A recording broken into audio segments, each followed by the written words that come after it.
welcome to the Women's Marketing Club. I'm Laura Blacklaws and I am the co-founder of this exciting new concept that we've launched here in the UK. On the podcast joining me today is an incredibly talented lady who I'm really privileged to actually call a friend as well as an acquaintance. Her name is Alexandra Jones and she has her own business called alexshows.co.uk. Now, I'm nowhere near going to do Alex enough justice, so I will quickly say that she is a vintage singer and performer and also a storyteller. So, Alex, you're going to do a much better job of introducing yourself than I am. So, say hello to our listeners and tell us a bit more about what it is that you do. Oh, fabulous. Thank you so much for that introduction, Laura. So, yes, hello, everybody. As Laura said, my name is Alexandra Jones from alexshows.co.uk. And I do the old American songbook classics from the 1940s and 50s, either solo as Miss Jones or with my jazz and swing band, Miss Jones Jazz Band. And this was purely built upon selfish reasons of just loving this era. This era for me is nostalgic. What makes me happy, what makes me me, and wanted to build a business doing what I love with my passion for the 40s, 50s jazz and swing. So I also dress up full in authentic clothing to create that experience. And for slightly bigger events and something more unique, I have my own jazz and swing band called the Miss Jones Jazz Band, and the guys all dress up too to kind of keep with that theme. And then running alongside that, as Laura said quite rightly, I am a children's storyteller. So I bring to life popular children's stories that the children are familiar with in or outside of school and bring them to life using props, physicality, characterization, and do kind of interactive storytelling performances for all sorts of events for kind of children aged 3 to 6 years. That's really exciting, and it sounds from what you're doing now is you've got a real passion for performing. Is there anything in particular or anyone who inspired you to set up as a performer? I would say my mum definitely inspired me. I mean, the arts is very heavy within the Jones family and in the bloodline. My mum was a model and a professional dancer. She did a lot of child work, theatre, TV, commercials, right up until her early 20s. She was very lucky to be busy and a jobbing actress, also a ballerina. So my mum was my massive inspiration in regards to performing. Her fathers and her uncles were all professional choral and theatrical singers in Wales. So it's something that was distilled in me from a young age. It was never pushed upon me. It was never forced upon me. I just literally was born with the love for the arts and the talent for the arts that came from my mum's side of the family, and I've never looked back. And that's a real gift that they've shared. I mean, there must be so many people who are applying to be a model or an actor or a singer. So the fact that you've almost kind of been born into it, and that's in your blood. It's how you are. So it can't really feel like work for you. No, it doesn't. It really doesn't.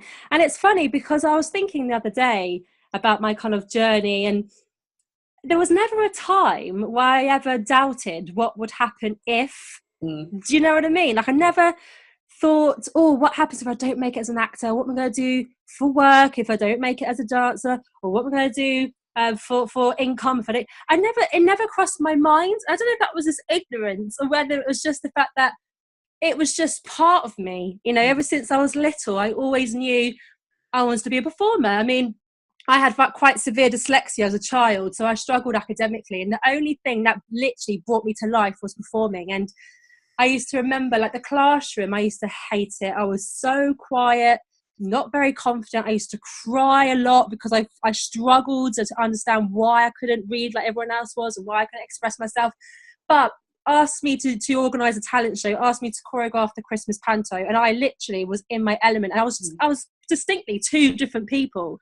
So from a young age, I always knew that expression for the arts was for me, and theatre was what I loved the most. So I kind of used that as my drive, and I've just, as I've gone through life, taken on board tips from my mum, and just let my kind of path be set out for me, and rolled with the knocks and celebrated the successes, and it's kind of formed the career I have now, which it was never my real. I never saw myself having a business, but it's kind of turned into that, and I absolutely love the fact that it does not feel like a day's work. I think when you're passionate about what you do, it never feels like work. It's, you know, if anything, you just want to be doing more of it because it makes you so happy as much as the people who experience it, your business products. Absolutely. And actually, I did a podcast with a Pilates teacher called Tanya Foy, who's got a studio down in Devon. And she was teaching Pilates part-time, and she thought, oh, you know, one day we could turn this into a career. But then illness struck, so she had to give up her career. And she said if it wasn't for that, she may never have actually taken the leap to quit her full-time job to explore her passion. Whereas with you almost have this self-belief that it was always going to work. Yeah, absolutely. I think a lot of it is self-belief. I think because of I connected so much with the arts, you know, it's just me. It's just everything I do is theatrical or flamboyant or musical in some way. I just can't help it. It's just the way I am. And yeah, I've just been very lucky to have the journey that I do have, and that I'm continuing to ride at the minute. And what do you think would say has been the best thing about setting up your own business? The best thing about having a business, I think, for me, has been the skills that I've learned. Like, I think having your own business, you learn skills that you would never learn in any normal corporate job, because you're not just the performer. In my case, I'm not just the performer or the actor. I'm also the marketing guru. I'm also my accountant. I'm also my publicist, also my business development manager. You know, I'm everything, you know, and even though I've got to a point now where I've been lucky to be able to outsource certain responsibilities to other people, so it frees up my time a bit more, you learn so many skills because you're forced to have to learn them to get started, because everyone in business starts somewhere. I have no business background. I had no idea how to set a business up, but I just knew that I wanted to do what I loved and not have to answer to anybody, not have to be sent away all the time. Didn't want to, not have to feel like I had to take every job that came my way, because if I didn't, my agent wouldn't contact me. Do you know what I mean? I wanted that freedom to do what I wanted to do, when and where I wanted to. And so for me, you know, that was it. You know, I had to go in and learn as I go, and the skills that you learn, I think, is astounding. And for me, it's the biggest way to grow yourself as a person. You learn so much about your comfort zone. You learn so much about your strengths and your weaknesses, more so than you would learn in any other profession, in any other job, I believe. 100%. And I think that sometimes even the challenges can be quite fun. In hindsight, they're fun because you've had to work out a way to overcome them. Absolutely. And especially at the time when you don't always know how to overcome them, but you just know you've got to make a change, or you've got to get through a barrier. And then when you come through it, you think, that was amazing. I don't know how it happened, but it all just came into place. It all just clicked into place. And it comes just from experience, and I would say a bit of tenacity as well, you know, just not giving up, just keep going. As long as you've got the vision of where you're headed, everything else just you learn along the way. And like you say, the pitfalls, as much as the successes, are a massive lesson. And I've had plenty of those in my journey, I tell you now. Now, do you have a particular challenge that you think that our listeners could maybe resonate with, that you'd be happy to share with us? Yeah, absolutely. I mean, the one off the top of my head that I can think of, which wouldn't be necessarily industry related, is cash flow. You know, as a one-man band, as a small business owner, that, you know, you can have problems with residual income, consistent cash flow coming into your business. So you hear about this all the time from, you know, business, you know, people helping you with business, cash flow. And that for me has been a massive struggle. I mean, in particular for my business, you know, it's only me. I am the only performer. I write the shows, I perform the shows, I deliver the shows. And it's always sod's law that everybody wants to book you at the exact same events in the same days in the calendar every year. And I can only do so many shows in a day and in a weekend and what have you. And it means that sometimes I have to reject work because I haven't got enough hours in the day to do it. And so what I've come to learn over the years, I'm still learning it now, to be honest with you, Laura. I'm still finding ways to balance out my cash flow so it's not sort of so seasonal with what I do. But one way at the minute I'm experimenting with, it's going really well, is offering sort of packages to certain clients where, if they book me for, multiple bookings, like 4 or more, throughout like a year, they get a massive discount. And then that means I've got a contract of 6, 8, 9, 10, 12 months of work coming in, which is brilliant. It's days that are open, that need booking up, that I want to have, working, and I'm getting rid of them and having some great responses. But for me, I'm not in an industry, or my product that I provide isn't one that can be automated. There's nothing I can do so that money is working for me. I have to be singing out there working it. So I'm sure there are other businesses out there which have the same pitfalls of cash flow their business. And it's something that I know when I speak to other entrepreneurs and business owners, they still, to this day, whether it's 2 years in business, 10 years of business,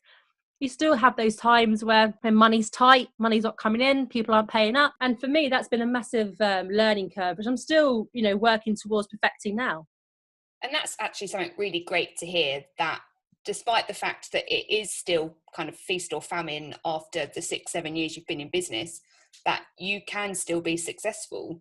You just, I guess, have to make hay while the sun shines. Absolutely. And it's back to what we spoke about a minute ago about, the skills you learn in business. I've learned the skill of picking up the phone, calling venues, asking for more business. Do you know what I mean? I can think sometimes you can be a bit frightened to ask people, will you buy my product? Yeah. Do you want to book me? Do you have any events coming up? Can I send some information? And I've got really brave the last sort of 12 months to do that, and I set a day a week where I sit and I just do a day of calls. I get 20, 30 calls done, make a list of local venues, and, act up my activity. It's just a numbers game. But I would never have done that a few years ago. I'd never in a million years would have picked up the phone and did a sales call. But again, it's that thing of when you're passionate about it and you want to make it work, you'll just do whatever it takes. And actually, I enjoy the sales calls I make now because I love the product, so I don't feel like I'm selling it, because I actually go with the attitude of, if they want to work with me, I want to work with them. If they don't, then it's not for me. I'm really not precious about it, And so I sort of have a more relaxed approach to this sort of side of things. But before, a year or two ago, no way would I pick up the phone. As much as I'm relaxed and I'm confident, I hate phone calls. I hate them. But I had to learn the skill, because I was like, do you know what? I need to get more bookings. I need to fill up my diary. And the only way I'm going to do that is to make more calls, to get in front of people, to get my brand out there. So it's back to learning those skills. You slowly in your journey learn skills that you can implement along the way that can all help, but it might take a bit of time. Nothing happens overnight. And for me, I've been in business 7 years, and last sort of 2 years have been really, really brilliant. And my business has grown massively, but I've been in business for 6 years, going on 7 years. So it can take a lot of time. Yeah, of course. And it sounds like, you've been on a real journey of learning. Is there anyone who has kind of helped you learn along the way? Do you seek advice from influencers or, from networking groups? How would you say that you kind of grow your business and attract more clients? For me, networking is massive. I'm a massive believer in, yes, going out there and sharing your brand with people. But for me, it's a support network as well, more than anything else. Being a one-man band can also be quite lonely. And, you need to be able to bounce off other people who understand your journey. Someone who works a 9-to-5 job might not quite understand your trials and tribulations over someone not paying you on time, or over, a backing track that you've lost on your laptop. And they're like, don't worry about it, it's a backing track. I'm like, yeah, but it's my backing track. Like, you need to talk to other people who are like, do you know what? I feel your pain. I haven't been paid for 2 weeks, or this has really worked for me, or I get advice from that person who automates all of my emails, whatever it is. For me, it's a support network where you can talk to other people who are in your position that can, help boost your self-esteem, your confidence, and help also share tips and also be real with you. So you're not alone, and you don't feel like you're the only one that's having a really bad day in business or a really good day. It's great to have people to talk to. So for me, networking is huge. I do a lot of networking. I do have a business coach that I meet up with as well every 90 days. Plus we do the odds one-to-one here and there. And that's fantastic because, again, I'm not a business person in the sense that I have no business background, although I've managed to set up a business. I originally didn't have any business background whatsoever, just a sort of a need and a hunger to want to, succeed in what I wanted to do. So You know, a business coach is really great. It has to be someone, I think, that really works with you.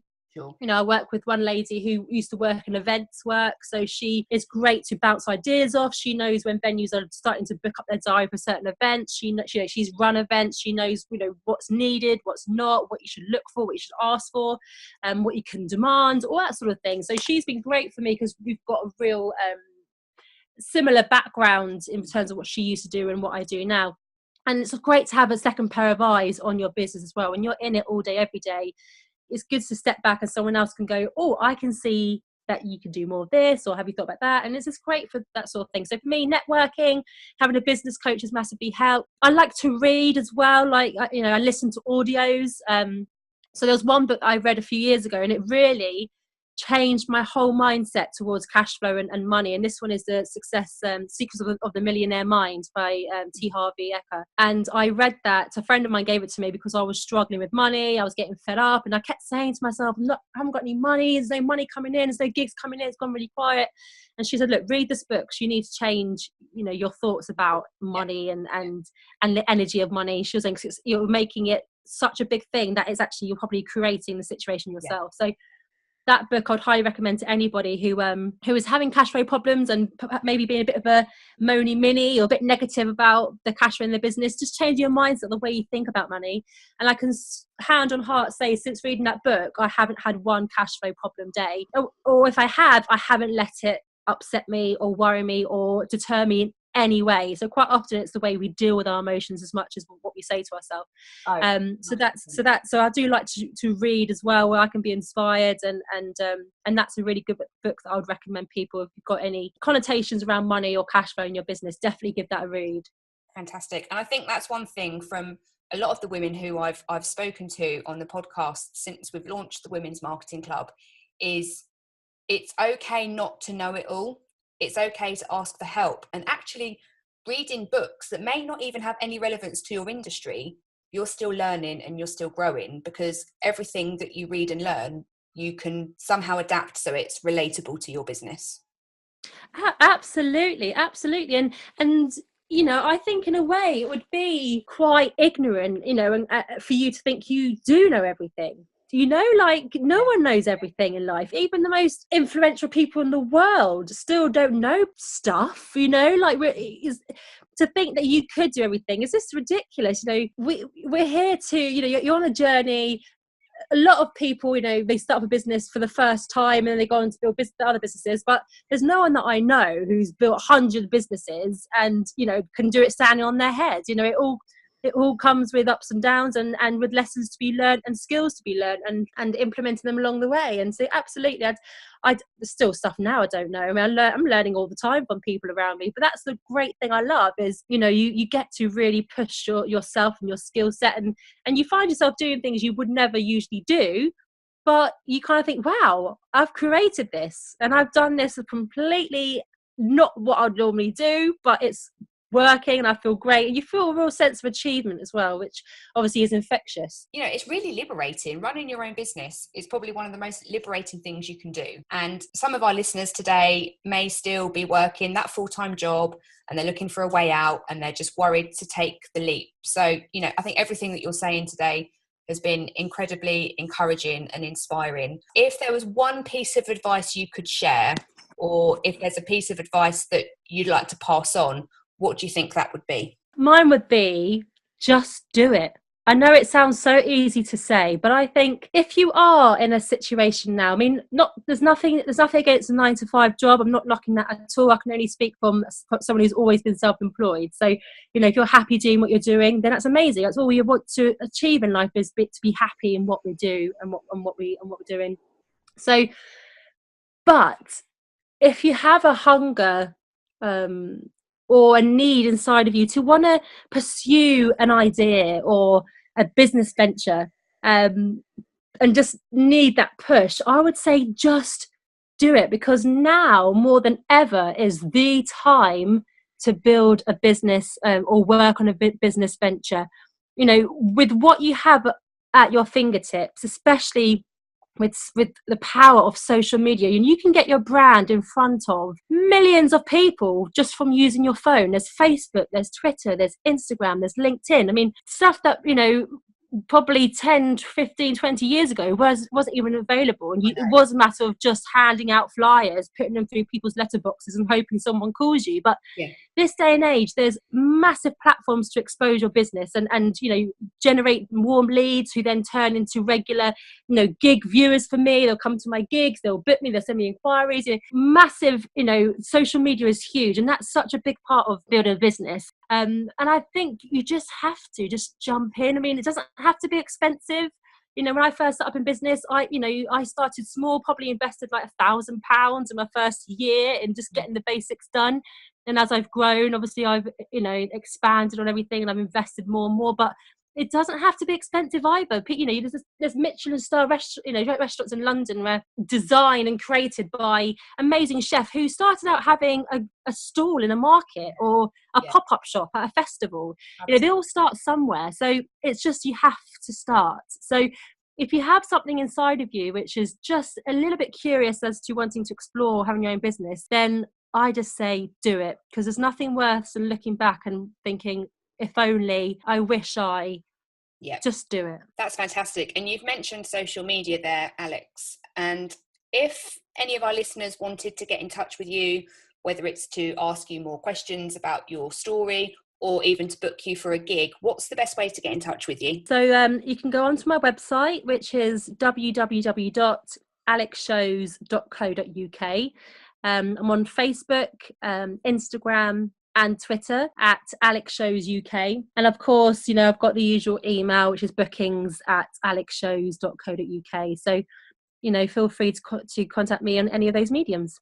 Fantastic. Now, you've been really inspiring, and, you know, even I've learned more about you today. So it's always wise to kind of take time and get to know people within your network. So thank you again for your time. I know you've been really busy today with gigs, so thank you. You're so welcome. Thank you for asking me. It's been a real privilege, and I've absolutely loved it. So thank you so much. No, thank you. And I'm sure that our listeners will be thanking you as well. So thank you.